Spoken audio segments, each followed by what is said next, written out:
নেত্রকোনায় লুৎফুজ্জামান বাবরকে নিয়ে কটূক্তির প্রতিবাদে রাজপথে নেত্রকোনার জনতা। নেত্রকোনার প্রতিনিধি রুবেল মিয়ার পাঠানো তথ্যচিত্রে ভিডিও দেখুন বিস্তারিত।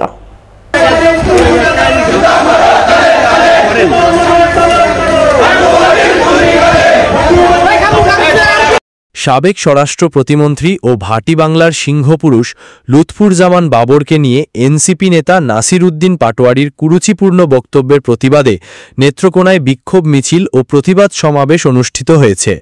রবিবার বিকেলে শহরের কেন্দ্রস্থল থেকে মিছিলটি শুরু হয়ে প্রধান সড়ক প্রদক্ষিণ করে সমাবেশে মিলিত হয়।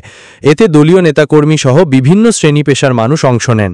সমাবেশে বক্তারা বলেন, লুৎফুজ্জামান বাবর শুধু একজন নেতা নন, তিনি ভাটি অঞ্চলের জনমানুষের ভালোবাসা ও আস্থার নাম। তার বিরুদ্ধে কটূক্তি মানে ভাটি বাংলার মানুষের সম্মানের ওপর আঘাত। বক্তারা অবিলম্বে কুরুচিপূর্ণ বক্তব্য প্রত্যাহার ও নাসির উদ্দিন পাটোয়ারির প্রকাশ্যে ক্ষমা চাওয়ার দাবি জানান। অন্যথায় কঠোর কর্মসূচির হুঁশিয়ারি দেন তারা।